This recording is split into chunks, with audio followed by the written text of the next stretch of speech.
नमस्कार, मैं हूँ दिल्ली के जीटीबी हॉस्पिटल में और यहाँ पर जो है एक प्रोग्राम रखा गया था जिसमें दिव्यांगों को जो है व्हील चेयर दिया गया है, यानी कि उन्हें प्रदान किया गया है, उनको चेयर्स दिया गया है, उनको व्हील चेयर्स ट्राईसाइकिल्स दिया गया है।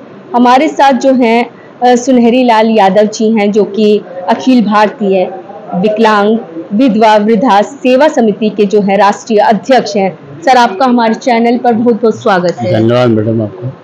सर, आज जो यहाँ पर जो है ट्राईसाइकिल दिया गया है दिव्यांगों को और चेयर दिया गया है, व्हील चेयर दिया गया है, क्या उद्देश्य रहा था सर इन चीज़ों को देने का? उद्देश्य ये था कि जो दिव्यांग हैं, जो अपनी दिनचर्या नहीं कर पाते हैं, चल नहीं पाते हैं, वो देखते रहते हैं कि हमें यहाँ से वहाँ जाना है, तो उसके लिए अगर ट्राईसाइकिल हम उपलब्ध करा देंगे तो दिव्यांगजन कम से कम 10 किलोमीटर तक अपना आना जाना कर सकते हैं, अपना कोई व्यवसाय कर सकते हैं, रोजगार कर सकते हैं। और व्हीलचेयर का भी ये उद्देश्य है कि वो अपने लैट्रिन बाथरूम जो लोग नहीं जा पाते तो वो आराम से बैठ के अपने नहाने के लिए, लैट्रिन बाथरूम के लिए आना जाना कर सकते हैं और अपने घर परिवार में घूम सकते हैं। सर का मैं और एक चीज़ बता देना चाहती हूँ। सर, आज से नहीं ना जाने कितने सालों से ये सेवाएं दे रहे हैं। ऐसे कार्यक्रम जो हैं वो दिन प्रतिदिन करवाते ही रहते हैं और कहें तो 30,000 लोगों को अब तक ये जो है व्हील चेयर ट्राईसाइकिल्स दिलवा चुके हैं। सर, कहें तो एक चीज़ और मैं कहना चाहूँगी, सर की गौशाला भी है। सर, आप इतने सारे कार्य करते हैं और इतना समाज सेवा आप कर रहे हैं, ये जो प्रेरणा आपको मिली है ये कहाँ से मिली? ये उत्साह कैसे मिला कि आप खुद चल पड़े कि मुझे नहीं समाज सेवा करनी है, अपने लिए तो नहीं और दूसरों के लिए इतना सब कुछ करना है? क्योंकि पहले तो लोग अपना सोचते हैं ना। जी, मैं भी शारीरिक रूप से दिव्यांग था और गाँव में रहने वाला था। मेरी पृष्ठभूमि बहुत रूरल गाँव से है और मेरे माता पिता बचपन में ही खत्म हो गए थे, तो गरीबी को भी मैंने अच्छी तरह से देखा है और लोग दिव्यांग होगा तो मजाक ही उड़ाते थे।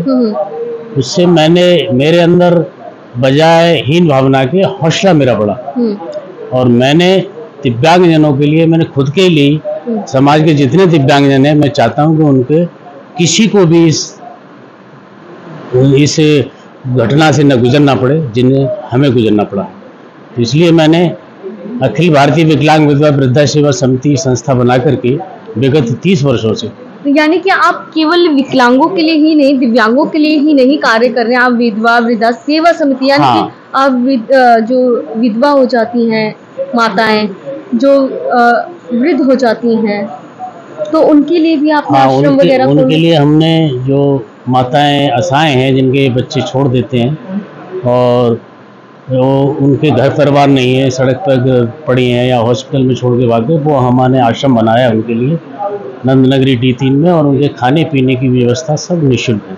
तो नंदनगरी कहाँ? ये जो D3 में जनता फ्लैट के पीछे जो नहीं अशोक नगर फाटक के पास में, तो वहाँ आश्रम है हमारा और 2 मंजिल बना हुआ है। उसमें अभी जमुना पार नहीं, जमुना पार में नहीं, यही है जीटीबी हॉस्पिटल के बगल में। अच्छा, जीटीबी। और 25-30 वृद्ध माताएं उसमें अभी रह रही हैं। तो उनका जो भी खर्चा होता होगा वो कहाँ से आप अफोर्ड करते हैं सर? वो खर्चे का तो हमें कोई चिंता नहीं है, क्योंकि जब आप सेवा पर निकलते हैं तो समाज में इतने लोग हैं जो सेवा में सहयोग करना चाहते हैं, बिना बुलाए आते हैं। वो अपने बच्चों के साथ, बीवी के साथ, जन्मदिन भी उन्हीं माताओं के साथ मनाते हैं, खाने पीने की व्यवस्था भी करते हैं और सारा दान देते हैं। हमें कोई भी परेशानी नहीं होने। यानी कि जिनके बच्चे उन्हें छोड़ देते हैं सड़कों पर, लवारिस की तरह छोड़ देते हैं, उन्हें आप अपना लेते हैं? हाँ, हम उनको आश्रय देते हैं माताओं को। तो सर, आप तो बहुत अच्छा काम कर रहे हैं। कई लोग जो है वो आपसे संपर्क करना चाहेंगे, वो कैसे करेंगे आपसे संपर्क सर? वो मेरे मोबाइल नंबर पर कर सकते हैं। आशाना वृद्धाश्रम है और संस्था की वेबसाइट है हमारी अखिल भारतीय विकलांग विधवा, उसके नाम से गूगल पर जाएंगे तो तुरंत मिल जाएगा उन्हें। बाकी हमारे यहाँ जो पुलिस वाले हैं ये छोड़ने आते हैं। पुलिस वाले छोड़ने आते हैं। उन्हें कोई माता हॉस्पिटल में मिल गई, ऐसा है कोई रोड पर मिल गई, तो वो छोड़ने हमारे यहाँ। सर, बात करें ये आप ये सब काम तो कर ही रहे हैं, आपने जो है गौशाला भी हमने सुना है कि अलीगढ़ में, उत्तर प्रदेश के अलीगढ़ में खोल रखी है। मैडम, मैं अपने गांव गया था तो वहाँ निराश्रित गौ माताएं घूम रही थी और मैंने देखा कि लोगों ने तार कसी वाले ताल लगा रखे हैं, कंक्रीट वाले जो कीले निकली होती हैं, और वो गौ माताएं घायल हो जाती हैं और उनको खेतों में जाके मारते पीटते हैं। तो मैंने कहा इनके लिए क्यों ना एक आश्रय स्थल बनाया जाए। तो मैंने तत्कालीन जिलाधिकारी थे वहाँ पर, उनसे संपर्क करके और अपने गांव में गौशाला बनवाई। उसमें अभी 55 गाय हैं अशाय, 55 गाय निराश्रित। हाँ, लेकिन कई ऐसे एनजीओज हैं जो कि, और कई ऐसे लोग हैं जो सरकार उनको दे रही है, सारी सुविधाएं दे रही है, लेकिन जब तक गाय माता का यूज़ करने लायक वो होती है तब तक तो उनको यूज़ करते हैं। जब वो दूध देना बंद कर देती हैं तो उन्हें कहीं ना कहीं किसी बूचड़ खाने में छोड़ आते हैं, उन्हें बेच देते हैं और कहीं ना कहीं वो सड़कों पे ही छोड़ देते हैं। ये हमारी तो ऐसे जो करते हैं बर्बरता गाय के साथ, उसके लिए क्या कहना चाहेंगे आप? ये जो बर्बरता करते हैं ना मैडम, इसीलिए हमारे जो देश में जो उल्टे पुल्टे काम हो रहे हैं, आंधी तूफान आ रहे हैं, भूकंप आ रहे हैं, ये सब गौ माता का जो वध हो रहा है इसी से आ रहे हैं। अगर गौ माता बचेगी तो हमारा देश बचेगा। क्योंकि जब देवी देवताओं की उत्पत्ति हुई थी, ब्रह्मा विष्णु महेश, तो उसी टाइम गौ माता की कि पशुओं में किसी को माता नहीं कहा जाता, केवल गौ माता को कहा जाता है। हमारी उत्तर प्रदेश में तो बहुत सख्त कानून भी बन रखे हैं, योगी जी ने बड़े सख्त कानून बना रखे हैं कि गाय के साथ आप कुछ बर्बरता नहीं कर सकते हैं, उसको कहीं बेच नहीं सकते हैं, ऐसे जो कि बूचड़ खानों में बेच देते हैं। हाँ, मुख्यमंत्री जी सुविधा तो अच्छी कर रहे हैं, लेकिन वो उनके आश्रय स्थल नहीं बन पाए पूरी तरह से, तो वो गाय घूमती रहती है, नुकसान करती है। तो कहीं ना कहीं आपको लगता है जो गाय के नाम पर फंड ले रहे हैं वो खाली फंड लेने के लिए है? ज्यादातर दिखावा है मैडम, ज्यादातर दिखावा, और सेवा जो है वो होती नहीं है। सेवा नहीं करते, क्योंकि सेवा अगर करने लगेंगे ये लोग तो कोई भी गौ माता अशाय नहीं रहेगी। ये सब तिलक लगा करके और गौ माता के नाम पर धन खाते और अपनी राजनीति चलती है। जिस तरीके से आपने भी सुना भी होगा, राजस्थान में जो है बीमारी चली थी गाय के ऊपर, लिम्पिक करके। हाँ, लिम्पिक। तो कई गाय जो है उन्होंने अपनी इसी बीमारी के कारण उनके प्राण भी चले गए। जी जी, ये लिम्पिक हमारे यहाँ भी आई थी, लेकिन हमने तो दवाई पहले से ही करा दी थी अपनी गौ माताओं की। हमारे यहाँ कोई ऐसी घटना नहीं हुई और सभी गौ माताएं स्वस्थ हैं। हमारे यहाँ ऐसी आई थी, उनको उठा भी नहीं जाता। यानी कि कहें तो गाय के नाम पर जो है लोग बाग अब भ्रष्टाचार भी कर रहे हैं बहुत।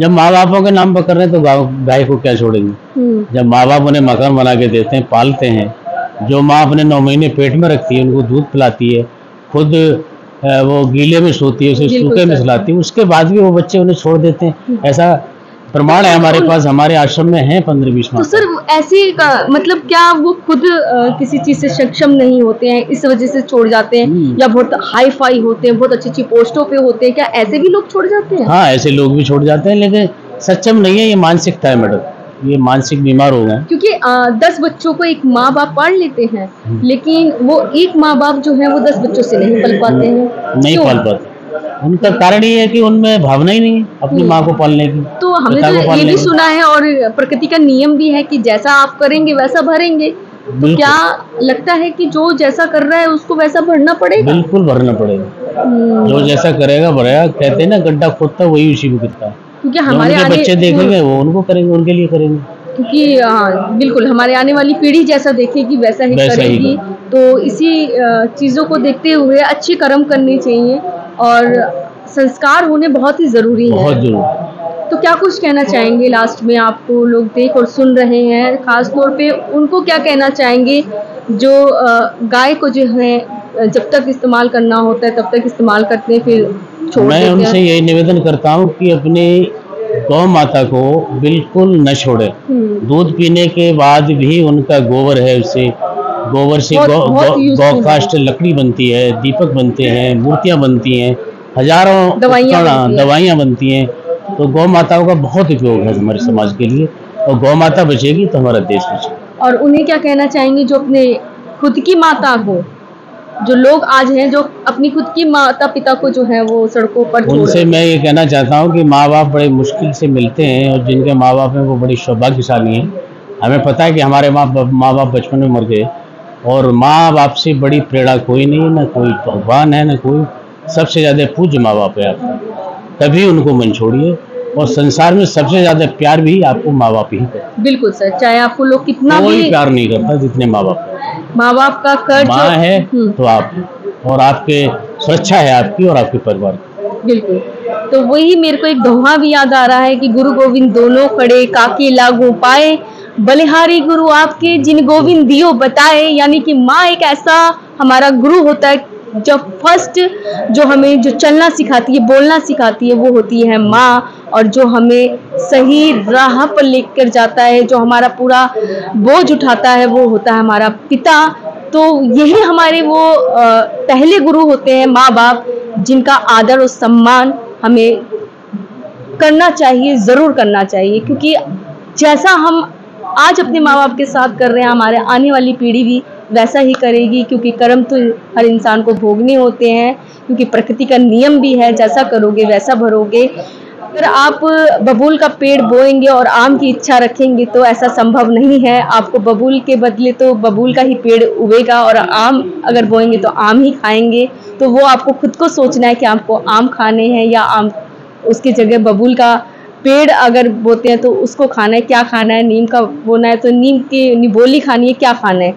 तो आप खुद इतने समझदार हैं कि आप सब कुछ जानते हैं, आप एक भारत के नागरिक हैं, और नागरिक होने के नाते आपके अंदर संस्कार, नैतिक शिक्षा होनी भी बहुत ज़रूरी है। तो इसी के साथ आप लोग खोज खबर को देखते रहिए। खोज खबर को सब्सक्राइब कीजिए, लाइक कीजिए, शेयर कीजिए और अपने पिता की हमेशा सेवा कीजिए। धन्यवाद।